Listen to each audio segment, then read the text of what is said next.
ihr seid jetzt live dabei beim ersten Knopfdruck. BMW R1300 GS. Wir dürfen damit fahren. Es ist unfassbar. Ich freue mich wirklich extrem darauf. Und sage nach knapp 5 Metern, ich sitze gar nicht auf einer GS. Ei. Und genau deswegen hatte ich gerade gesagt, als wir noch bei uns auf dem Hof bei der Wunderlich GmbH standen, und damit hallo und herzlich willkommen zu einem neuen ersten Eindruck. Und zwar, ihr kennt es inzwischen bei Wunderlich Inside, wir nehmen euch immer mit hinter die Kulissen.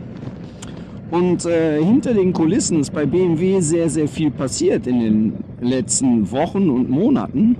Und unter anderem ist dabei dieses Motorrad entstanden, was ich gerade fahre. Die stand jetzt natürlich unter anderem auch in der Entwicklung und man hat da schon die ein oder anderen Sequenzen für sich herausgenommen, woran man arbeitet. Aber es geht natürlich auch darum, euch mitzunehmen bei dem wirklich ersten Eindruck from scratch, wie man so schön sagt. Wie ist das Motorrad neutral? Was kann man draus machen? Und was hat sich BMW dabei gedacht? Die GS, praktisch das Urgestein des Adventure-Motorrades. Ich meine, ich glaube, es gibt keinen Motorradfahrer, der nicht weiß, was eine GS ist. Dass man das Motorrad 2.0 auflegt und sagt, wir wollen den Charakter behalten, wir wollen die Geschichte fortführen, wir modernisieren das Ganze und bringen es in die heutige Zeit. Das ist es nun.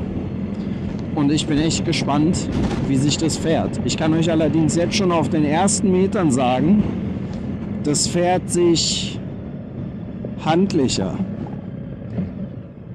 Es war bisher immer so, dass wenn man mit der GS gefahren ist, irgendwie gemerkt hat, dass links und rechts 2 Zylinder rausstehen. Ich bin ganz ehrlich, wenn du es mir jetzt gerade nicht sagen würdest, würde ich es irgendwie nicht merken. Jetzt kann natürlich der eine oder andere auch sagen, naja, also fahrphysiktechnisch ist es so und so und so und so. Ja, alles verstanden. Aber es ist halt auch wirklich dieser erste Eindruck, was habe ich da unter mir, wie bewegt sich das, wie ist die Gasannahme, fühlt sich das wirklich an wie ein 1300er Motor. Und ich muss echt sagen, jetzt gerade ist es so weich und so sensibel in meiner rechten Hand, dass ich gar nicht den Eindruck habe, dass ich mehr, und bitte nicht falsch verstehen, als 60 PS an der Rolle habe. Der Punkt ist aber, wenn man da mal mehr als 5% Gas gibt, dann merkt man, dass es eben die 1300er GS ist, also die R1300 GS. Und schon jetzt bin ich beeindruckt, weil es, glaube ich, wirklich gelungen ist, das Gefühl der Ur-GS, und das merke ich auch gerade hinten über die Schwinge, wie die hier so über die kleinen Bodenwellen mitfährt, das Urgefühl der GS ist geblieben, ab Mitte des Motorrades nach hinten. Nach vorne ist es, wie soll ich es umschreiben? Nach vorne ist es neutraler geworden. Also neutraler im Sinne von, das fährt sich mehr wie ein normales Motorrad mit einer normalen Federgabel vorne drin. Und damit wissen alle, was gemeint ist. Das System bei BMW ist ein anderes. Und das Vorderradgefühl war bisher auch immer deutlich zu spüren, dass es eine GS ist. Jetzt ist die Führung irgendwie direkter. Man hat den Eindruck, deutlich präziser fahren zu können, und auch, dass diese Bewegungen, die man so links und rechts am Lenkerstummel einleiten können, eine ganz andere Reaktion haben im Fahrverhalten, als es früher noch war. Denn da möchte ich auch noch mal sagen, das ist natürlich immer die persönliche Meinung. Die persönliche Meinung von den Dingen, wie sie sein sollten oder auch nicht. Aber es ist für uns auch in der Firma extrem wichtig, da sehr neutral ranzugehen, um einfach auch jedem von euch etwas bieten zu können, und dann nicht irgendwie verkopft nur eine Sache zu verfolgen, sondern Stärken und Schwächen zu zeigen. Das war jetzt auch gerade gar nicht so stark von ihm, aber okay. Deswegen auch hier so eine Fahrt, dass man mal aufs Getriebe achtet. Übrigens, ganz interessanter Nebeneffekt vielleicht da, aber natürlich eine Riesengeschichte in der Entwicklung bei BMW gewesen. Das Getriebe ist jetzt nicht mehr hinter dem Motor, sondern praktisch unter dem Motor. Also es ist kompakter geworden, es ist vom Schwerpunkt her eine ganz andere Gewichtsverteilung. Und ich glaube auch, das ist das, was man unter anderem in dem Charakter des anderen Fahrens als das, was es früher mal war, was man von GS gewohnt war, so unterstreicht, weil sich das echt anders anfühlt. Schön. Der Motor ist sehr einfach. Wir fahren jetzt 34 km/h, zweite, dritte, vierte. Auch da. Also ihr seht selber, das sind 1800 Umdrehungen, das ist eigentlich völliger Blödsinn. Vierte Gang bei 40, aber wenn du da Gas gibst, ist es ganz weich, ohne Klopfen, ohne Klackern. Das ist schon gut. Das ist schon sehr gut, was dieser Boxermotor kann.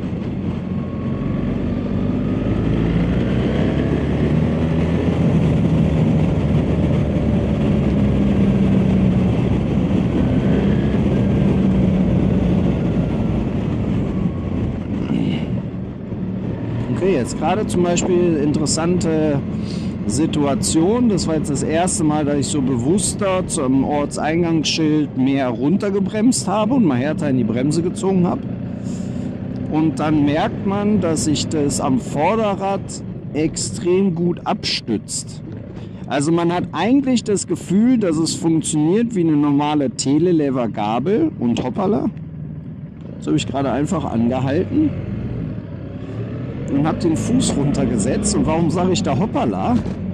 Bei der normalen GS, und da kommen wir eigentlich direkt auch zu der Sitzposition, komme ich nicht so leicht mit den Füßen auf den Boden. Also mal gar nicht.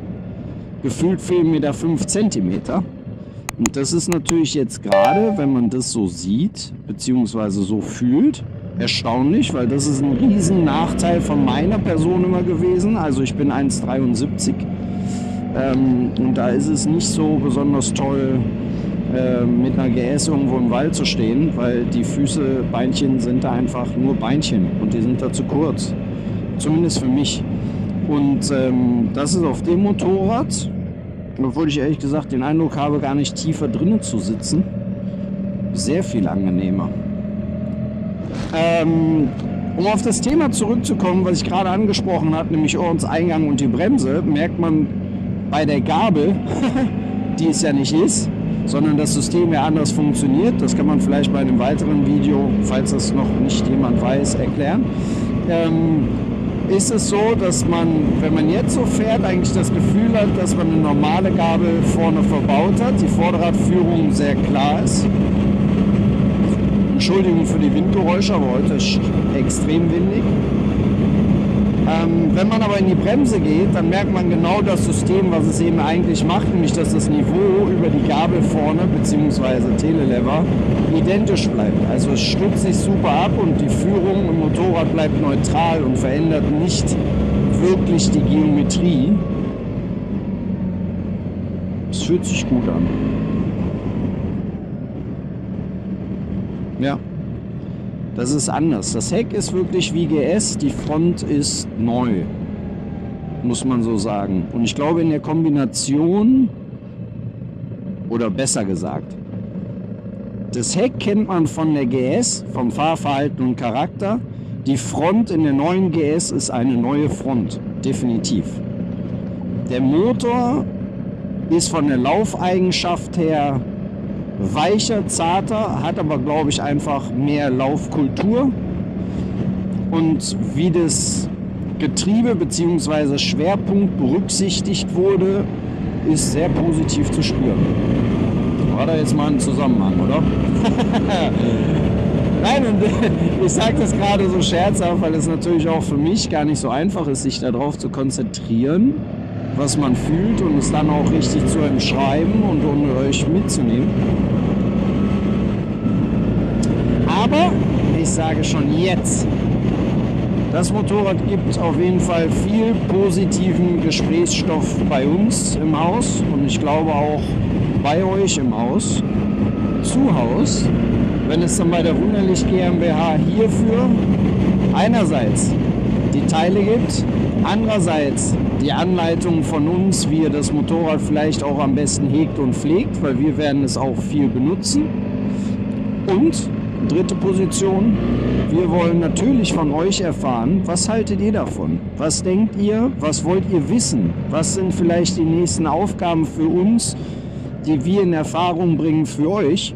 Deswegen schreibt es einfach mal runter in die Kommentare. Lasst uns daran teilhaben. Und ich danke wieder einmal mehr für die Aufmerksamkeit und erfreue mich jetzt noch ein bisschen, dieses Motorrad für uns im Sinne der Firma Wunderlich GmbH und mehr Informationen bekommen, damit wir schönere Teile bauen können, die euch viel Spaß machen. Einerseits das auszukundschaften, andererseits aber auch, und das steht ganz ehrlich, gerade in dem Moment im Vordergrund, das Motorradfahren zu genießen und einfach nur zu fühlen, was könnte ich mir noch vorstellen, was besser funktioniert oder funktionieren könnte. Charakteränderungen gibt es immer leichte. Ich glaube aber, BMW ist hiermit ein echter Startschuss gelungen in GS 2.0.